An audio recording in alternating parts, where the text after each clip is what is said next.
and welcome. I've been reading and learning lately about a form of law that I'm very excited about. It's called collaborative law, and in layman's terms, it's a kind of law that focuses on settlement rather than litigation. We're going to learn a lot more about this model, and I think you will also find it promising. It really is a way to keep the parties on the best terms following the settlement. My first guest is Rebecca Guyette. Rebecca is a partner in the Guyette firm Grandchamp, Guyette, and Cronin. Rebecca has practiced family law for about 14 years and 10 in the field of collaborative law. In fact, you were one of the very first lawyers getting involved with collaborative law. Yep, early on, yep. You've taught at Winona State University, and welcome to the show. Thank you. Our second guest is Charles Goldstein. Mr. Goldstein is with the Goldstein Law Firm in Golden Valley, right out on the border there. You've been in the field of law, family law, for 20 years. 20 long years. And about 5 in the field of collaborative law. That's correct. You focus on divorce law and also resolving disputes in an alternative way, right, which collaborative law is certainly one of those. You've been a volunteer, I noted, at Chrysalis That's correct. and the Father's Resource Center. Right. So welcome to you, Charlie. Thank you. Well, collaborative law, I made a stab at defining it, but how would you define it? If you're sitting on an airplane and someone says, you work in collaborative law, what is that? Okay. Collaborative law, Mary, is a new model. And when I say new, it's from the past about 20 years it's been around. It was created by a lawyer in St. Louis Park, in fact, and is now spread worldwide. A man named Stu Webb was a family law attorney who became very burnt out with the standard litigation practice of family law, which was found to be very destructive to families, and in fact still is. And the idea of collaborative law is that the lawyers commit to resolving the case without going to court. And if either party insists on going to court, then both lawyers withdraw from the case. And the process of collaborative law is getting together around a conference table to try to resolve the issues in a divorce or other family law matter, and working through it with the parties present. So it's not a cloak and dagger routine.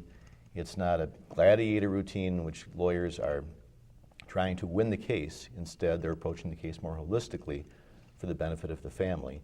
And through these four-way meetings between clients and attorneys, work out the issues in the case rather than through formal court motions, correspondence, and phone calls that stress everyone out and often don't make a lot of progress for the people.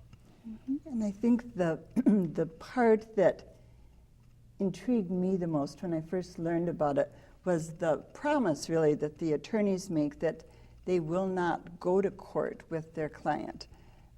That's how wedded you are to the plan of having a settlement.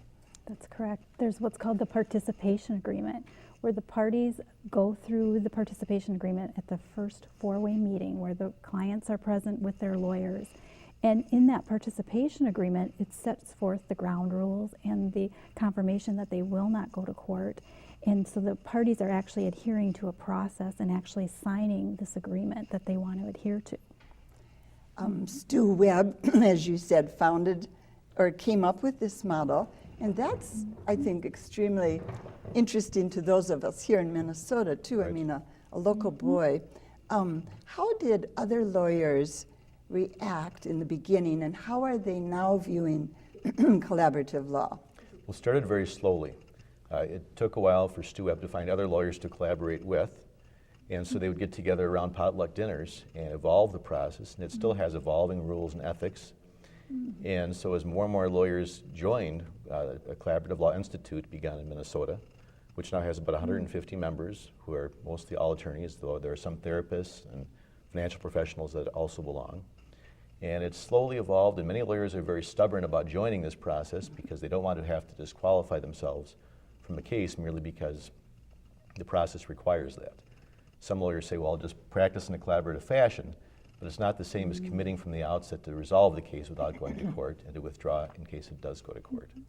And to be, honest, to fewer billable hours, right? Well, generally speaking, you're going to find that more issues are resolved for lesser dollars. So the children that are going to go to the college needing money out of a divorce, they'll have more money for college and there'll be less money for our kids to go to college. We're okay with that because we know that as this idea is catching on, more and more people will be coming to collaborative lawyers to resolve their case than to lawyers who are not collaborative and soak up a lot of money, oftentimes in litigation that doesn't need to be spent, and oftentimes makes less progress than a collaborative law case would. I've interviewed some judges in the last few years, and they've complained, rightly so, about how the courts are just overrun with cases, and they are not handling them all. And you know, I would think the judges in our state and those in other states who work with collaborative lawyers are very excited about this. Am I right? You're right, Mary. They are very excited about an alternative to court, and they see, as judges, as practice, as well as family lawyers, that the court system isn't as well equipped to deal with a family and to preserve the family relationships. Whereas when you're working with collaborative cases, we see that there's the potential to preserve a family and keep them intact. And one of our goals is to preserve that family relationship. Because just because a mother and father are going to be divorcing doesn't mean that the family is still not a family going forward. And so I think it's a great process for having these families realize that one of the sheer goals that most mothers and fathers have is to make sure that they can co-parent together after the divorce. That's a very interesting point, that a divorced family is still a family.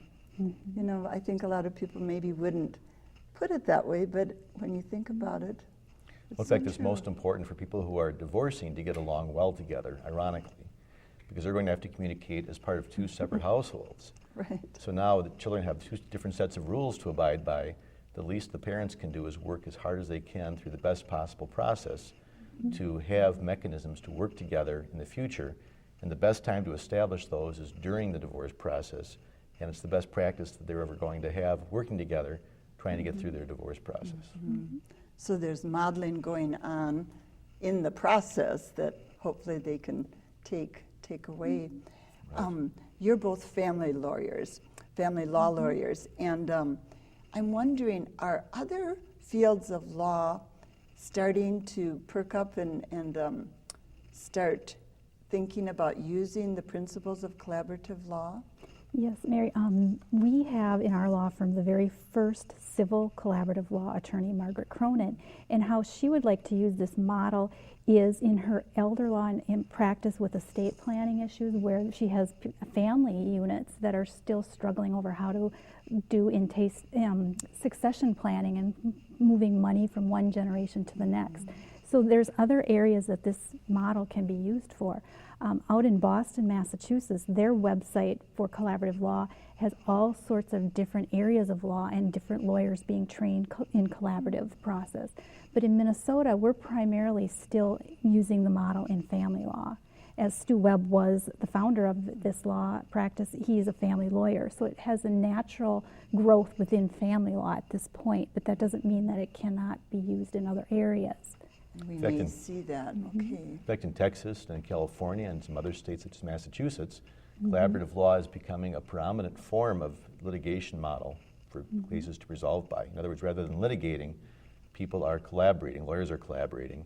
And in fact, this process has been used in Ireland to but help with some of the resolution of violence issues that are going on in Ireland. So it's fascinating to think that a lawyer from St. Louis Park came up with an idea that's now become a conflict resolution mechanism throughout the world, even in Northern Ireland. And other countries, I believe Great Britain, Canada, are using collaborative law too. When I was at the second annual European Convention last May, there were 17 countries represented, including China and Australia. Oh, really? So the movement has really grown. And in Canada as well. In Canada. In Canada, right. One of the things that distinguishes collaborative law that I've learned about is that it's client-driven. And that's a phrase that probably most of the viewers aren't familiar with, but what does that mean in actuality when you're practicing collaborative law? What's nice is that when we have these four-way conferences I mentioned, they're four-way settlement meetings with attorneys and clients present. From both sides. Right. Other professionals might be drawn in. You might have a coach for one of the people that might be drawn into the conference, or a therapist talking about the party's child from a neutral perspective, not one parent's expert or the other parent's expert, but one neutral expert we both have agreed is a very qualified person to deal with this issue, whatever issue is being faced. Then the people are there themselves to participate in the process. So it's client-driven from the standpoint. The party doesn't sit back and wait for their lawyer to draft a letter representing their point of view.